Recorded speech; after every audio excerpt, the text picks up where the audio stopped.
이거 하고 끊고 다시 또 들어가자는 거죠. 5분 있다가 뭐 이렇게 한다고 이렇게 말씀해 주시면. 그리고 영상은 각각 올리고. 네. 이 제목도 바꿀 거예요.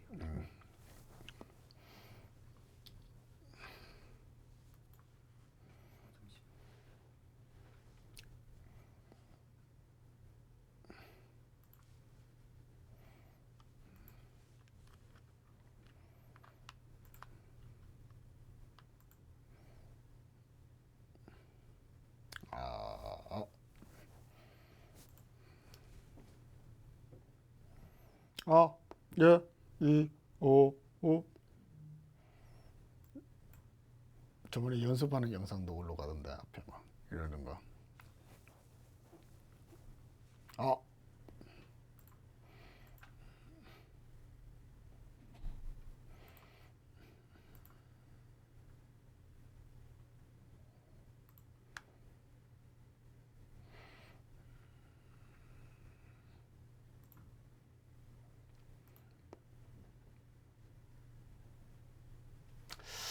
자, 반갑습니다. 선생님이 2004년도부터 공무원 수업을 시작했는데요. 정말 많은 학생들을 만나고 또 많은 공무원을 배출했습니다.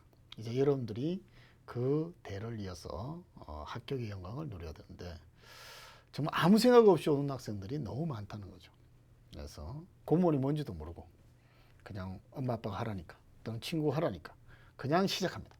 그리고 쓴맛을 보는 경우가 많습니다. 그래서 간단하게 선생님이 생기초라고 하지, 어떤 과목이든 생기초가 있어. 그래서 공무원이 어떤 것이냐에서부터 시리즈로 짧게 선생님이 안내 영상을 찍으려 합니다. 여러분들이 조금이라도 수월하게 직렬을 선택하고 또 빠른 시간에 공무원이 되기를 바랍니다. 되겠죠? 자, 그러면 일단 우리 한번 볼까요? 내가 알고 싶은 4가지라고 선생님이 제목을 정해봤습니다. 그래서 오늘은 딱 4개만 하는 거예요. 선생님 수업은 항상 핵심만 콕콕입니다. 콕콕. 쓰잘데없는 거 그런 거 생각하지 마시고, 그래서 항상 중요한 거, 핵심이 뭔지 오늘 4개만 딱 챙겨가시기 바랍니다. 되죠? 자, 기초적인 것부터 생기초라 그래서 공무원이 어떤 것이냐, 그리고 공무원을 어떻게 생각하고 있는지 그런 것을 선생님이 시리즈로 제시하겠습니다. 자, 볼까요?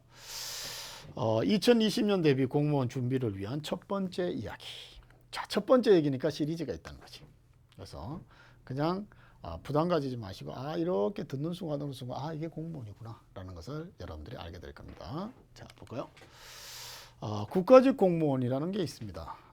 국가직과 지방직이 있는데 실제 여러분들이 공부하면서 국가직이 뭔지 지방직이 뭔지 모르는 사람이 되게 많습니다. 그래서 간단하게 보면 국가직 공무원이 있는데 대통령령과 그 임용권을 위임받은 자에 의해서 임용되고요. 국가에 고용되어서 국가기관이라고 해서 국가기관에서 국가사무 처리를 한다. 물론 공무원이 국가기관에서 일하겠지. 그죠? 그 누가 불러? 그지? 근데 이것은 봐봐. 주로 중앙부처에서 일하는 거야. 그러니까 여러분들이 우리가 흔히 만날 수 있는 공무원은요, 보편적으로 동사무소나 구청 이런 데서 만나잖아. 그지? 시청. 이런 사람들은 우리 국가직 공무원이라 하지 않습니다. 그런 애들은 지방자치가 실현되고 있기 때문에 지방직 공무원이라 하죠. 그것이 아니고, 자, 구청이나 동사무소 아니야. 면사무소, 그래. 면사무소. 선생님의 고향이 면사무소. 이런 데 아닙니다. 뭐라고? 중앙부처에서 바로 근무하는 애들을 국가직 공무원이랍니다. 자, 직렬이 되게 많습니다. 그래서 직렬을 어떤 것을 선택할 것인지 여러분들이 잘 생각해야 되는데, 2022년이죠. 2022년도부터는 이제 필수 과목으로 다 바뀝니다. 과목 체제가 바뀌기 때문에 혹시 있지 여러분들이 선택 과목제로 빨리 붙고 싶으면, 물론 이 영상을 보고 있는 사람은 2022년까지 가지는 않겠죠. 그때까지 기다리면 좀 너무 오랫동안 공부하는 수험생이 됩니다. 그래서 그 전에 붙으시고, 일단 이 직렬을 여러분들이 잘 보시고, 직렬을 선택할 때 여기서 나는 공무원을 보내면 좋겠다라는 것을 일단 정하는 것이 좋습니다. 그래서 일반 행정직 가장 일상적이죠. 그 다음에 선거행정, 교육행정, 회계, 그 다음에 세무. 그래서 보편적으로 행정직과 세무직 많이 뽑습니다. 근데 세무직은 지방직에도 있지만 국가직에서 대부분 뽑습니다. 그래서 세무직을 공부한 사람은 지방직 세무 공무원이 돼야지. 이것이 아니라 국가직 세무 공무원이 되고 혹시 좀 여유가 된다면 나중에 지방직도 한 번쯤 생각해 볼 수 있다. 이런 생각을 가져야 되겠죠. 관세 통계 교정. 교정직 같은 경우에는 성격이 되게 좋은 사람이 선택하면 좋습니다. 좀 예사롭지 않은 애들과 만날 거 아니야, 그지? 그래서 좀 뒤끝있고 어떤 말을 들었을 때 스트레스가 많고 이런 사람은 선택하면 안 됩니다. 근데 조금 어떻게 돼? 성격이 좀 외향적이고 스트레스에 좀 강한 사람들. 그래서 교정직은 이직률이 상당히 높기 때문에 여러분들이 신중하게 선택하는 것이 좋지 않을까라는 생각도 가지고요. 보호검찰, 마약수사, 출입국 관리, 그죠? 재밌을 것 같잖아. 공항에서 스탬프 딱 선생님도 여행 가면서 스탬프 찍어줘. 이런 게 있어. 그래서 공항에서 근무하는 것인데요. 나름 또 애환이 많더라고. 그래서 그것은 나중에 선생님이 또 한번 제시하겠습니다. 철도경찰, 사서, 경찰, 행정, 우정 등등등 많습니다. 그래서 주로 4월에 바로 시험이 있습니다. 되죠? 그래서 여러분들이 지금 선택 과목제에 들어와 있기 때문에 아직까지는 22년부터는 바뀐다라고 있습니다. 그래서 혹시 여러분들이 특수 직렬을 이렇게 공부하더라도 모든 직렬, 지방직까지도 응시할 수 있는 선택 과목을 선택하면 좀 유리한 선택이 되겠죠. 그죠? 왜 그런가 하면 이 직렬도 보고 저쪽도 볼 수 있으니까. 근데 어떤 사람들은 그럽니다. 나는 이 직렬이니까 정통파로 가겠습니다. 그래서 예전에 기억나는데 교육행정직을 준비하는데 교육학을 가지고 자기는 붙은 애다. 나는 정통파입니다. 근데 정말 85%가 교육학을 하지 않은 교육행정직 공무원이 됐습니다. 선생님 어떻게 생각하십니까? 저는 정통파입니다. 막 이래. 선생님이 그랬습니다. 정통파 좋다. 그러나 걔들도 아마 나름의 교육적인 아니면 나름의 학습적인 노력에 의해서 됐기 때문에 교육학을 했다 안 했다로서 정통파와 정통파 아닌 거로 나눠서 구분하지 마라. 잘못하면 너가 따가 될 수도 있다. 그런데 모르겠습니다. 지금 어떻게 지내고 있는지. 그래서 일단 직렬을 여러분 정하되 그 직렬에 관련되는 필수 과목을 일단 선택하시고 선택 과목은 다른 직렬까지, 즉 지방직까지 대비할 수 있는 그런 선택 과목을 선택하면 좀 기회가 많겠죠. 그리고 특수직렬의 특수 과목을 선택한다면 그러면 국가직 하나만 딱 노리고 하는 거야. 떨어지면 1년 기다려야 됩니다. 그런 것이 있습니다. 자, 선생님이 국가직 공무원의 그 예를 좀 들어줬는데 마음에 드는 것이 있나요? 그래서 하나를 딱 집어. 그리고 궁금해? 그러면 야, 선생님 이거 어때요? 그러면서 한번 날려보시죠. 그죠? 자, 이것도 한번 봅시다. 지방직 공무원이 있습니다. 지방자치단체장과 그 임용권을 위임받은 자에 의해서 임용되고요. 지방자치단체에 소속되어, 아까 중앙부처였죠, 그죠? 근데 여기는 지방자치단체에 소속되어서 지방자치사무를 본다. 주로 지방자치단체나 그 부속, 여기 보이죠? 지방자치단체나 그 부속기관, 즉 동사무소, 시청, 구청, 면사무소 이런 데서 여러분들을 만나는 공무원이 되겠습니다. 그죠? 지역 구분이 있겠죠. 그래서 여러분들이 대부분 그 지역에 응시할 수 있는 자격이 있고 없고 같은 것이 여러분들이 또 나뉘어지기도 합니다. 일반 행정이 있네요. 일반 행정 여기도 있네요. 그죠? 그 다음에 세무가 있는데 세무는 국가직하고 비교가 되지 않을 정도로 인원수가 적습니다. 그렇죠? 그래서 세무직만 나는 공부하겠다. 거기에서 특수 과목인 세법하고 회계 정도 들어가면 국가직에 무조건 붙어야 돼. 만약에 그러지 않으면 지방직에서는 뽑되 유의미한 숫자가 아닐 수도 있습니다. 그렇죠? 그런 거. 사회복지가 눈에 탁 들어오네요. 사서, 속기, 전산, 기계, 전기, 화공, 농업, 축산 등 기계직이 정말 많다는 것이 보입니다. 그렇죠? 선생님이 살짝 보니까 국가직과 지방직 선호하는 것이 좀 다릅니다. 그래서 남학생들은 조금 방랑, 역마살 뭐 이런 게 있어서 전국적으로 중앙부처가 이렇게 나눠져 있으니까. 그래서 세종시라든가 이런 식으로. 그래서 남학생들은 국가직을 선택하는 경우가 좀 많고요. 그다음에 지방직은 여학생들이 좀 선호하는 경향이 많습니다. 왜?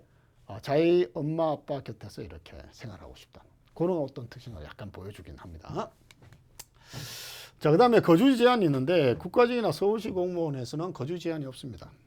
선생님도 촌놈인데 서울에 대한 로망이 있잖아요. 그래서 촌 애들 다 서울시 볼 수 있어. 서울은 누구나 볼 수 있습니다. 거주 제한이 없고요.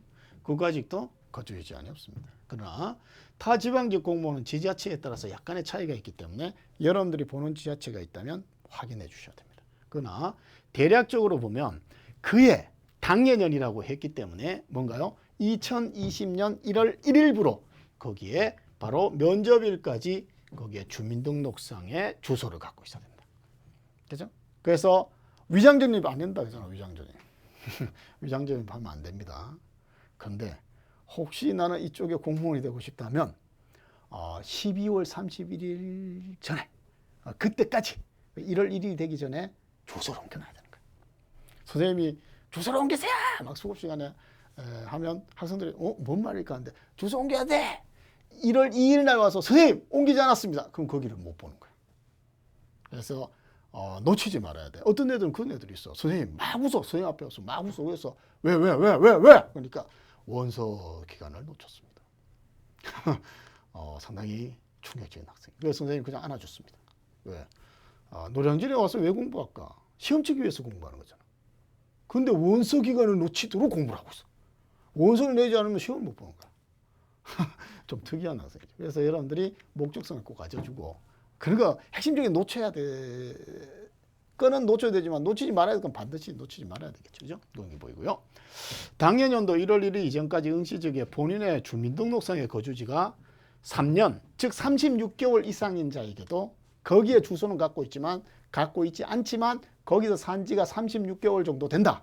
그런 사람은 대부분 자격을 부여하고 있습니다. 그러나 지자체 따라 좀 다릅니다. 알았죠? 그래서 그것을 확인해 달라는 거.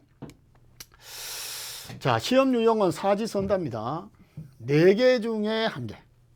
그죠? 그래서 25%.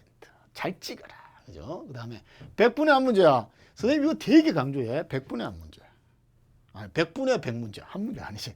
100분의 100 문제. 1분의 1 문제입니다. 1분의 1 문제. 그러니까 스피드 게임하고 비슷한 거야. 그래서 실수를 하지 말아야 된다는 거죠. 알죠? 그래서 빨리빨리 정확하게 푸는 연습을 해 주셔야 됩니다.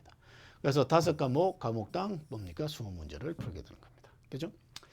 국어, 영어, 한국사가 필수가 되고요. 그 다음에 선택 과목이 있는데, 자, 대표적으로 뭐 특수 직렬은 약간 다를 수 있지만, 행정학, 행정법, 사회, 수학, 과학, 요 5개 중에서 2개 과목을 선택하시면 되겠습니다.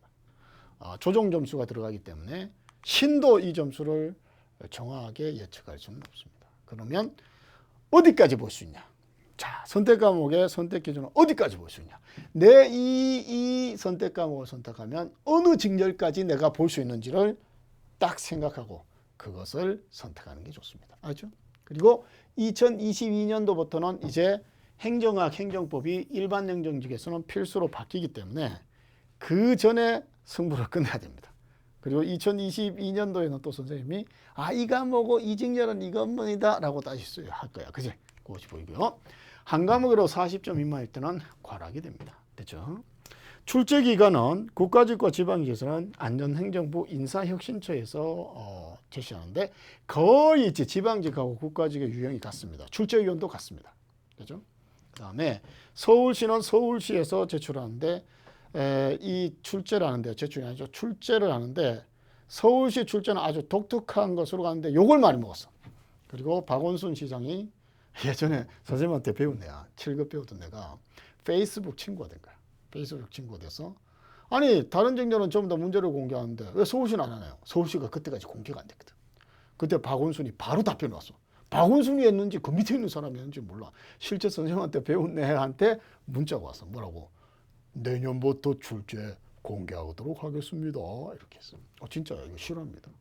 그리고 실제 중요 과목부터 공개하도록 했는데 전 과목을 공개했습니다. 공개하면서 문제가 뭐야? 수준이 떨어지는 문제를 출제한 사람들은 상당히 많은 비난을 받았겠죠. 그래서 요즘은 수준이 그대로 높아지고 있고 아주 이상한 문제는 사라지고 있습니다. 거의 국가직하고 지방직하고 비슷해지고 있다는 거예요. 알지? 그렇게 여러분들이 보시면 되겠고요. 자, 질문 있습니까? 선생님은 이런 말을 해. 지방직 시험 볼 때 선생님 저는 집이 여기인데요. 이쪽이 조금 붙을 확률은 높은 것 같아요. 집이 여기인데요. 여러분 20살 넘었죠? 아닌가? 성인입니다. 여러분 어디 살지 모릅니다. 저 정도까지 살 수 있으면 그쪽 가서 봐도 됩니다. 만약에 뭐가 높다면? 합격률이 높다면. 여러분 솔직히 어디서 살지 어떻게 알아? 캐나다에 살지 미국에 살지 배우자가 거기 있을 수도 있잖아. 그래서 너무 집에 있지 한정되지 마시고 조금 합격률이 높은 곳으로 넓혀서 지원하는 것도 좋은 전략이 될 수 있습니다. 알죠? 지방직에서. 자, 질문은 미소국어 채널로 댓글을 남겨주면 되겠고 이거는 시리즈 1이었습니다.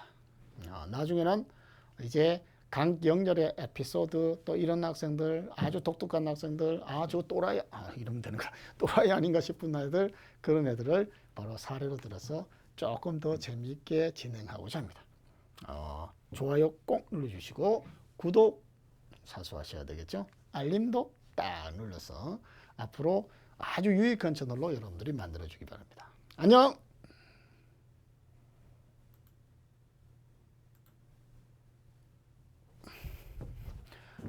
준비가 제대로 안 돼갖고 웃기지를 못했다. 웃겼어야 되는데. 웃겼어야 되는데. 이제 이거 또 바꿔야죠. 감사합니다를 안 했네. 지금 아직까지 지금 하고 있어요. 그래요? 먹고 있어서. 그리고 수정 문제? 수정 문제로. 한번 쫙 돌려볼게요.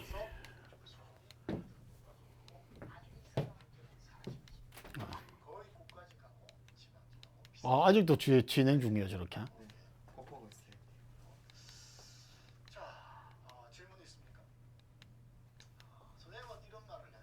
지방직 시험 볼 때, 선생님 저는 집이 여기인데요. 이쪽이 조금 붙을 확률이 높은 것 같아요. 오케이. 집이 여기인데요. 여러분 20살 해보죠.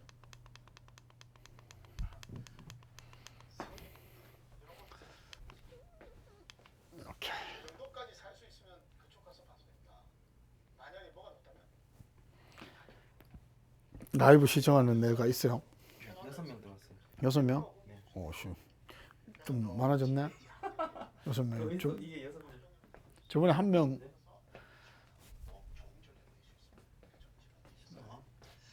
자, 질문은 미소국어 채널로. 이거 끝나면 시작할게요. 네. 이거는 시리즈 1이었습니다. 나중에는 선생님 그 파란색으로 하실 거예요? 뭐? 이게 지금 파란색. 이거는 이건 노란색으로 해야지. 노란색.